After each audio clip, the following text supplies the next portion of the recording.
이번에 누가복음을 강의하게 된 배경은요. 우리 표어와 관련이 있습니다. 주님 생각 다시 복음으로라고 하는 이 2021년 표어 때문에 누가복음을 하게 되었다고 말할 수 있겠습니다. 누차 말씀드렸지만은 올해의 화두는 하나님의 손길 안에서 우리가 치유와 회복의 손길을, 그 회복의 역사를 경험하는 것입니다. 이게 우리의 화두라는 거죠. 이를 위해서 올 한 해 우리는 하나님의 그 은혜의 손길을 믿으면서 무엇보다 이 일을 위해 주님을 깊이 생각하고 복음의 본질로 돌아가야 할 것입니다. 주님을 만나서 다시 복음의 능력을 덧입는 이런 과정이 우리 가운데 필요하다는 것이죠. 그래서 이번 누가복음 강해는 이런 신앙의 회복을 목적으로 진행되는 것이라고 말씀드릴 수 있겠습니다. 이 수요 사경회는 기본적으로 담임 목사가 누가복음을 강해하고요.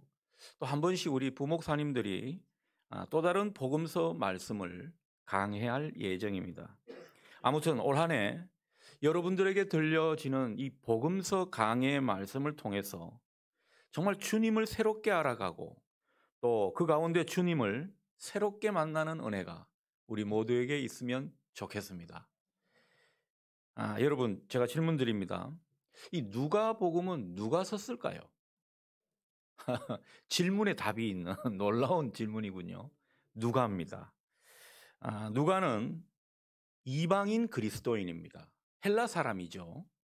그러니까 다른 복음서는 다 유대인들이 썼다고 볼 수 있는데 이 누가복음만큼은 이방인이 썼다고 할 수가 있겠습니다. 여기서 누가복음의 특징이 나오게 되죠. 바로 이방인들을 위해 쓰인 책이라고 볼 수 있습니다. 이방인들에게 예수님의 그 복음의 이야기를 들려주면서 믿게 하는 그 귀한 책이 바로 이 누가복음인 것이죠. 자, 그런데 이방인이 복음서를 썼다면 좀 잘 써야 될 텐데 이런 생각이 들겠죠. 이방인이 뭘 안다고 복음서를 썼을까? 이런 마음이 들 수 있습니다. 잘 써야 되는데 그런 생각이 들기도 하고 잘 썼을까? 뭐 이런 의문도 살짝 드는 것이 사실입니다. 이방인이 썼기 때문에 그렇다는 거죠. 여러분, 서양 사람이 우리 한국 교회의 역사나 또 뭐 한국 교회의 여러 가지 사역에 대해서 쭉 이야기를 써내려 간다면 이 웬만큼 써서는 힘들 겁니다. 자료도 꼼꼼히 수집해야 하고 여러 가지 조사도 또 여러 가지 간접 경험도 많이 해야 그 바탕 위에 아주 심혈을 기울여야 작품이 될 수 있을 겁니다. 그렇지 않겠습니까? 자, 그렇다면 이 이방인이 쓴 누가복음, 과연 후대에서는 이 누가복음에 대해서 평가가 어떨까? 여러분 어떨 것 같습니까? 굉장히 평가가 좋습니다. 굉장히 가치 있는 그런 복음서라고 말씀을 하고 있습니다. 또 문학적으로도 잘 쓰여진 책이라고 그렇게 말들을 합니다. 신약 성경 중에서 제일 방대한 분량이죠. 그런데 이 문장이 아주 수려하다고 합니다. 제가 뭐 헬라어를 깊이 있게 알지는 못해가지고 이게 과연 얼마나 수려한지는 제가 잘 모르겠습니다만은 아무튼 신학자들의 평가가 그렇다는 것입니다. 그리고 오늘 또 3절의 표현처럼 예수님에 관한 이야기를 근원부터 미루어 자세히 미루어 썼다고 되어 있는데 참 이 부분이 굉장히 그 훌륭한 작품이 되는 바탕이 되는 것입니다. 누가는 나중에도 말씀드리겠지만 직업이 의사입니다. 또 역사가이기도 합니다. 그러니 굉장히 뭐 고증이랄까 연구랄까 뭐 이런 부분들을 잘 했다고 볼 수 있습니다. 자, 여기서 우리는 두 가지 질문을 해볼 수 있습니다. 이방인인데 이렇게 잘 쓰게 되었다면 어떻게 그렇게 잘 쓸 수 있을까? 주님은 왜 이런 이방인을 사용해서 기독교의 근간이 되는 이 중요한 복음서를 쓰게 했을까? 그 많고 많은 사람들, 유대인들 중에서도 하나님께서 얼마든지 들어 쓰실 수 있는데 왜 누가에게 이런 일을 맡기셨을까? 우리가 그 질문을 해보면서 오늘 말씀을 나누고자 합니다. 자, 누가는요, 고향이 안디옥입니다. 안디옥에서 태어난 사람입니다. 당시 안디옥에는 유명한 의과대학이 있었다고 하죠. 그래서 이 누가는 의과대학을 졸업한 그 다음에 이제 외과 의사가 되는 그런 인생이 되었습니다.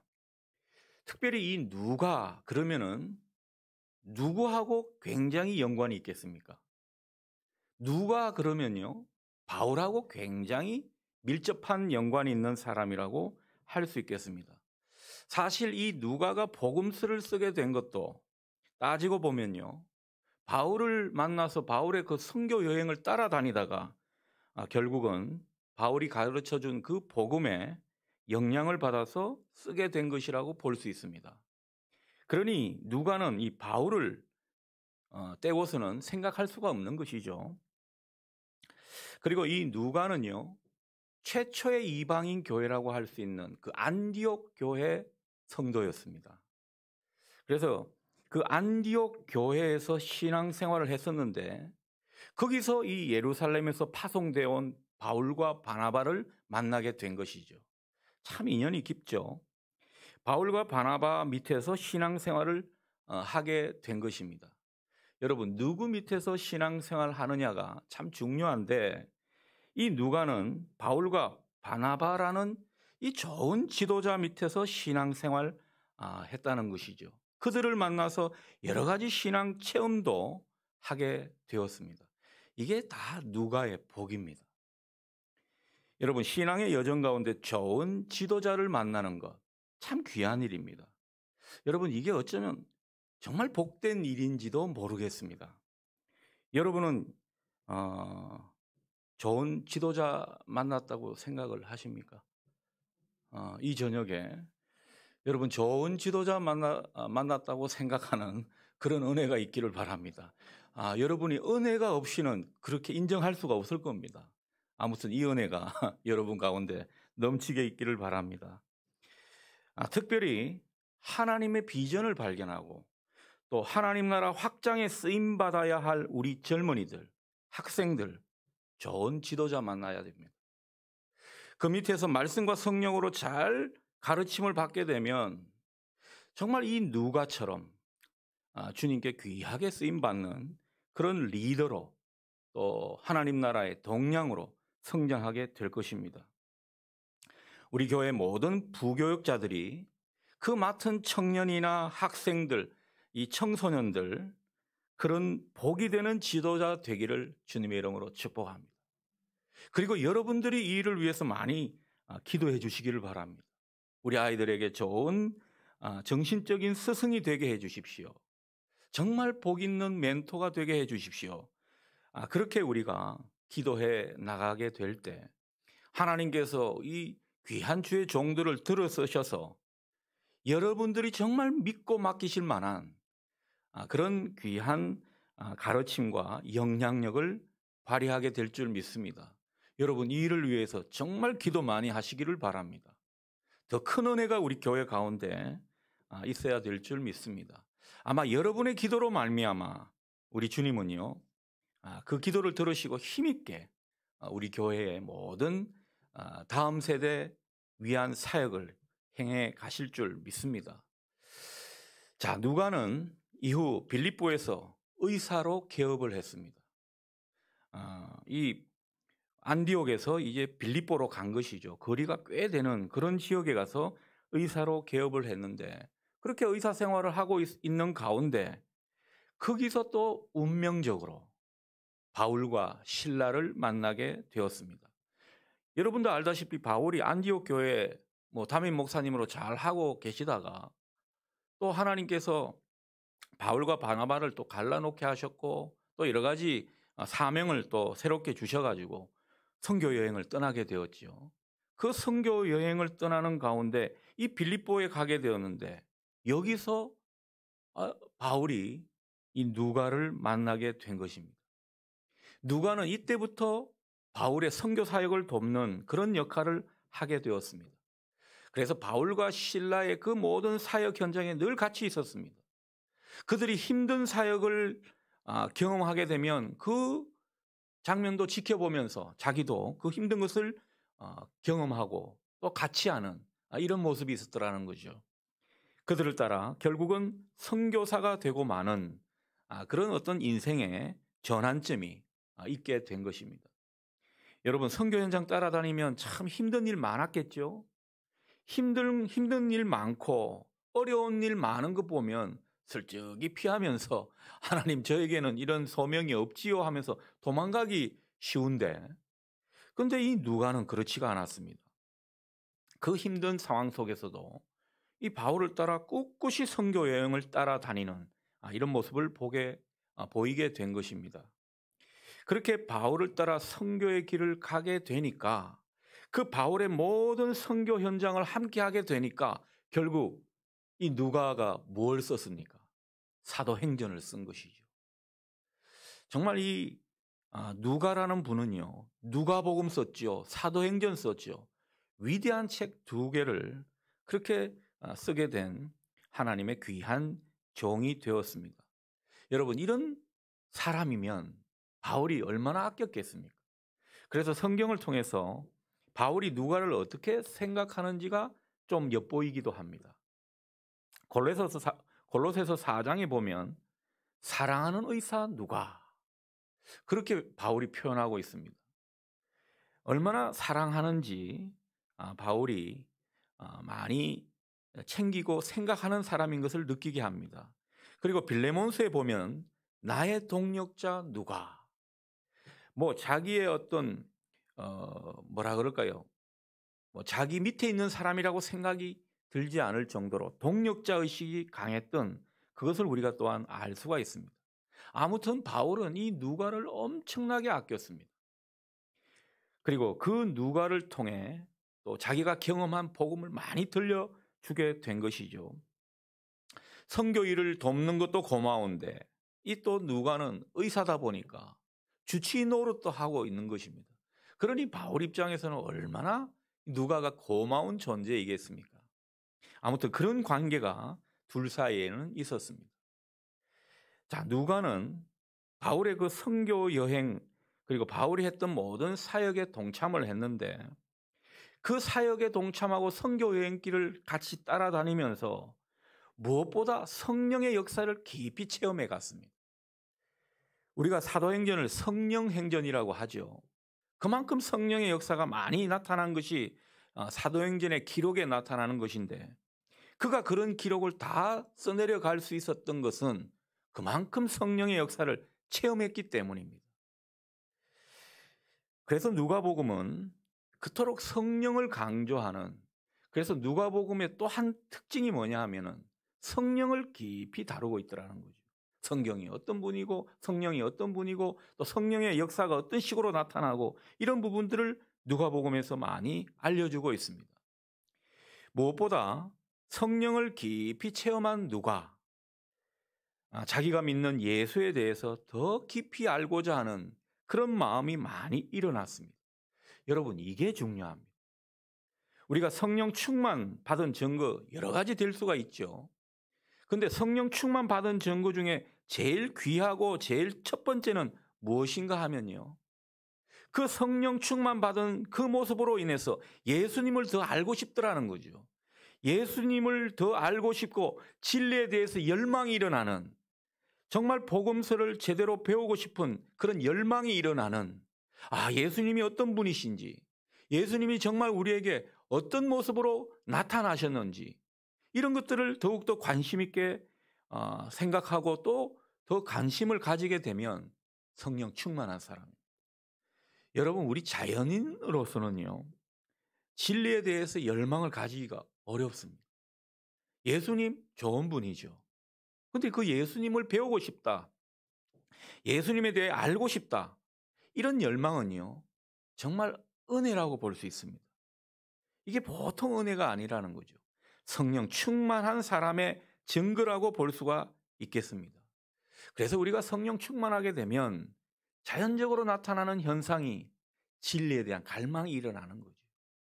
예수에 대해서 더 알고 싶은 그런 욕구가 우리 가운데 일어나더라는 것입니다. 반대로 말하면 성령이 소멸되기 시작하는 사람은 어떤 특징이 있습니까? 예수님에 대해서 알고 싶지를 않아요. 점점 무관심해집니다. 진리에 대해 알지 못해도 사는데 지장이 없다고, 그게 뭐 밥 먹여주냐고 그렇게 말하더라는 거죠. 성령이 소멸되기 시작하는 증거라고 볼 수 있겠습니다. 아무튼 예수에 대해 무관심하게 되면 우리는 우리 안에 성령이 소멸되기 시작한 것을 느끼면서 다시 한번 성령 충만한 모습이 되기를 또한 기도해야 할 것입니다. 성령 충만과 또 진리에 대한 갈망은요, 이렇게 뗄래야 뗄 수 없는 그런 관계 속에 있더라는 거죠. 여러분 어떻습니까? 온라인으로 참여하시는 여러분 어떻습니까? 정말 나는 성령이 충만한 모습에 가까운 것입니까? 아니면 성령이 소멸되기 시작하는 징후가 보이는 것입니까? 여러분, 우리가 이걸 판단해야 합니다. 내가 성경 공부 안 해도, 말씀을 알지 못해도 신앙생활 하는데 지장이 없어. 나 이 정도는 살만해. 여러분 그렇게 생각하십니까? 오산이라는 거죠. 우리가 성령 충만한 사람으로 살아가기를 갈망하며 정말 진리에 대해서 또 말씀에 대해서 더 관심을 가지고 더 가까이 갈 수 있는 이런 은혜가 이 안에 여러분에게 특별히 있기를 바랍니다. 이 수요 사경회가 그런 것을 좀 짚히는 계기가 되었으면 좋겠습니다. 그래서 진리에 대해서 배우고 싶고 말씀 공부에 대해 열정이 솟아나고 주님을 더 알고 싶은 갈망이 일어나는 그런 기회가 바로 이 수요 사경회가 되기를 바란다는 거죠. 그럴 때 여러분은 점점 성령 충만한 모습으로 주님과 함께 동행하게 될 것입니다. 틀림없습니다. 자, 누가는 아무튼 성령의 깊은 체험 후에 예수님에 대해 연구하기 시작했습니다. 누가가 바울과 함께 3차 선교여행을 같이 가게 되었는데 그 바울과 동행하는 가운데 결국 예루살렘에 가게 되었습니다. 이때부터 그는 예루살렘에서 다른 사도들과 열심히 교제할 수 있는 기회를 얻게 되었습니다. 얼마나 좋은 기회입니까? 이방인으로서 예루살렘에 가서 사도들을 만나고 그들과 교제할 수 있는 기회를 얻는다는 것은 정말 특별한 은혜라 생각이 듭니다. 그런 기회를 가지게 되었다라는 거죠. 바울을 돌보면서 거기서 2년간 거주를 했다고 합니다. 자, 그때 예수님에 대한 자료를 많이 수집했을 겁니다. 자기가 근원부터 미루어 자세히 알아보고자 했던 그런 열망이 있었기 때문에 얼마나 자료 수집을 많이 했겠습니까? 성령 충만 받아서 예수님을 알고자 하고 그리고 복음에 대해서 써내려가기 위해서 연구하고자 작정하며 소원하게 되니까 성령님께서 모든 기회와 환경을 마련해 주시는 그런 것을 경험했다고 볼 수 있겠습니다. 자, 그렇게 거기서 좋은 체험을 하고 그 예루살렘에서 이제 바울과 함께 어디로 갔습니까? 로마로 가게 되었습니다. 가다가 풍랑도 만나고 여러분 사도행전 보면 얼마나 혼쭐이 났습니까? 죽다 살아난 게 바로 그 예루살렘에서 로마로 호송돼 가는 그 과정이었습니다. 죽을 고비를 넘겼죠. 그렇게 천신만고 끝에 이제 로마에 가게 되었습니다. 그 로마로 가게 된 것은 바울이 로마에서 재판받는 그 과정에 함께하기 위함이죠. 로마에서 그는 바울을 많이 도왔고 함께 지냈습니다. 그런데 마침 그 가운데 또 성령님의 그 강한 인도하심으로 말미암아 마침내 역사적인 만남을 갖게 되었습니다. 뭐가 역사적인 만남인가? 바로 그 로마에서 마가를 만나게 된 겁니다. 여러분, 마가가 누굽니까? 마가복음의 저자겠죠. 그 마가 그러면 또 생각나는 게 뭡니까? 마가의 다락방입니다. 그 오순절 성령의 그 강력한 체험이 있었던 현장이 바로 마가의 다락방인데 그 마가의 다락방의 집주인의 아들이 바로 마가 아닙니까? 그 마가를 거기서 만나게 된 겁니다. 얼마나 행운이고 얼마나 은혜입니까? 이 마가는요, 기독교 역사에 있어서 너무도 중요한 인물이라고 할 수 있겠습니다. 뭐 마가의 다락방 뭐 그것 때문에 그런 것이 아니고 최초의 복음서를 쓴 사람이 바로 이 마가라고 할 수가 있겠습니다. 이 마가는 베드로의 영향을 많이 받았거든요. 그 베드로의 영향을 받아가지고 그 예수님의 귀한 원복음서라고 할 수 있는 마가복음을 써내려 간 사람이 바로 마가라고 할 수 있겠습니다. 자, 누가는요, 마가 다음으로 복음서를 써내려 간 사람인데 이 근원부터 따지기 좋아하는 누가 입장에서는 얼마나 좋은 사람을 만났습니까? 그래서 그 마가를 통해서 예수님의 사건에 대해서, 예수님의 이야기에 대해서 많은 것을 듣게 되었습니다. 이후에 로마에서 또 베드로를 만나게 되었고 또 여러 사도들도 만날 수가 있었습니다. 여러분, 그냥 만나고 회포만 풀었겠습니까? 그 만남을 통해서 예수님에 대해서 얼마나 생생한 증거를 전해 듣게 되었는지 모릅니다. 그래서 자기가 그간 쌓아왔던 자료들, 입수했던 정보들을 다시 한번 확인하고 또 고쳐나가는 이런 과정을 경험하게 된 것입니다. 아니, 바울이 죄수의 신분으로 그렇게 호송돼 가서 어떻게 보면 가택 연금된 상태에서 누가는요, 이런 귀한 체험들을 하게 된 것이죠. 이게 사람의 노력입니까? 다 성령의 역사하심 덕분에 이런 일을 경험하게 된 것이죠. 성령의 감동과 교통하심이 이 누가의 생애 가운데 얼마나 일어났는지 모릅니다. 좋은 사람 만난 것부터 시작해가지고 그 예수님을 알고자 하는 열망 가운데 이런 성령의 귀한 역사들을 함께 체험해 간 것이죠. 여러분, 그렇게 성령의 체험과 감동으로 써내려간 책이 바로 누가복음인 것입니다. 그리고 선교 사역을 도우면서 또 성령의 체험을 하며 주님을 새롭게 또 해석하고 이해한 것이 바로 사도행전입니다. 그래서 이 누가복음과 사도행전은 또 연결이 되면서 우리에게 귀한 가르침과 교훈을 주게 되는 것이죠. 그래서 우리가 이 그러면은 이 누가를 어떤 인물로 봐야 할 것인가 생각해 보면요, 좀 좁혀지는 것이 있습니다. 이 누가는 이방인이지만은 그가 신앙한 처음부터 관심을 가진 것이 예수님입니다. 나는 정말 예수님을 알고 싶다. 그분이 누구신지를 제대로 알고 싶다. 이런 열망이 이 누가 가운데 많이 있었다라는 겁니다. 그리고 누가는 단지 관심이 있는 정도가 아니었습니다. 철저하게 예수님에 대해 알아갔던 인물입니다. 예수님을 알아도 확실히 알고자 하는 그런 열망이 누가의 생애 가운데 늘 있었습니다. 저는 이게 참 귀한 모습이 아닌가 싶습니다. 그런 성향이 있었기 때문에 3절 상반절에 보면 모든 일을 근원부터 자세히 미루어 살폈다고 말하고 있는 것입니다.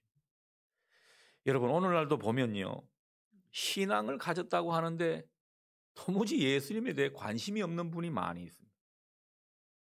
아니, 예수를 믿는다고 하면서 그 믿는 대상에 대해 관심이 없다라고 한다면 그게 과연 온전한 믿음일까 생각이 들 정도로 관심이 없습니다. 예수님에 대해 별로 알고 싶어 하지를 않습니다.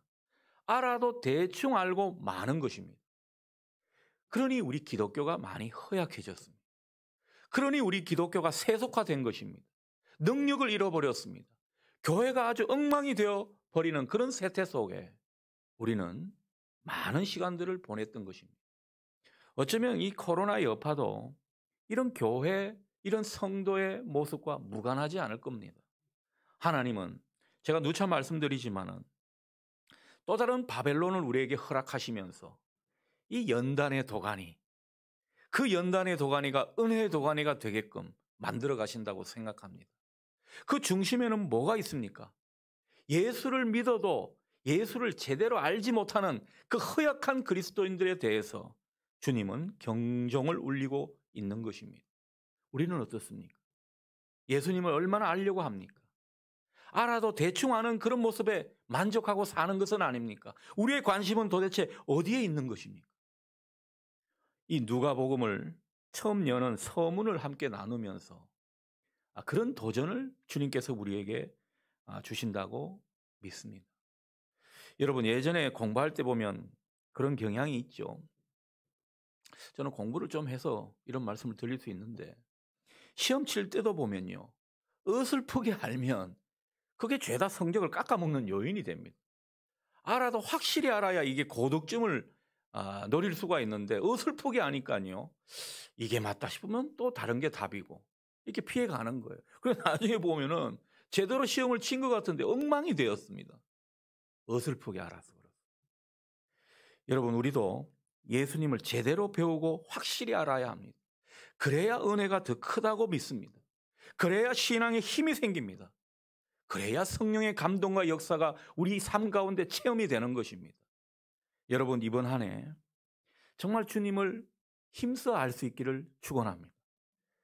이 주님을 배우되 확실히 좀 배워가는 그런 기회로 삼았으면 좋겠습니다. 아무튼 누가는요, 이런 과정을 통해서 꼼꼼하게 복음서를 자료를 수집하고 완성해 가면서 예수님의 그 이야기를 구체화했습니다. 여러분, 이 과정을 밟았던 누가 그 자신에게는 어떤 은혜가 있겠습니까? 정말 복음의 확실성, 놀라운 복음의 능력을 그 과정 가운데 경험했을 거라 저는 생각합니다. 확실히 견고하게 하는 가운데 복음의 능력도 그 가운데 견고하게 세워지는 그런 체험을 했던 사람이 바로 누가라고 할 수 있습니다. 여러분, 이렇게 복음에 대해 자신 있는 사람, 복음의 확실성을 갖게 된 사람의 반응이 뭔지 아십니까? 그것을 알리고 싶어 합니다. 그래서 누가복음은 이 오늘 우리가 읽었던 본문 속에서 분명히 대상이 나옵니다. 대상이 누구죠? 3절 하반절에 보면 데오빌로입니다. 데오빌로는 누가의 아주 좋은 후견인이라고 할 수 있습니다. 옛날 이 시대의 작품은, 문학 작품은요, 뭔가 자기가 존경하는 사람, 헌정할 만한 사람을 놓고 그 사람을 수신자로 해서 이 책을 써내려간 그런 경우가 많았습니다. 그런데 데오빌로를 위해서만 썼을까요? 결코 아닙니다. 이 데오빌로는 그냥 형식적으로 세운 인물이라고 할 수 있고, 그리고 이 데오빌로가 굉장히 영향력이 있는 로마의 고위 관리이기 때문에 이 사람에게 헌정하는 형식으로 해서 결국은요, 모든 이방인들을 위해서 이 복음서를 전해주고 싶었던 것입니다. 누가복음을 저술한 배경이 바로 그것입니다. 그래서 이 누가복음서는 오고 오는 모든 세대 가운데 예수님을 제대로 알지 못하는 사람들, 예수님을 처음 믿고 예수님을 제대로 알지 못하는 그런 사람들에게 예수님을 제대로 알려주는 그런 귀한 일을 하게 된 것이죠. 그가 그렇게 예수님을 알고 싶어 했고 마침내 예수님을 알아갔고 그 안 복음의 확실성을 다른 사람들에게 전하기를 힘썼던 그 모습이 누가복음서에 그대로 나타나고 있다 말할 수 있겠습니다.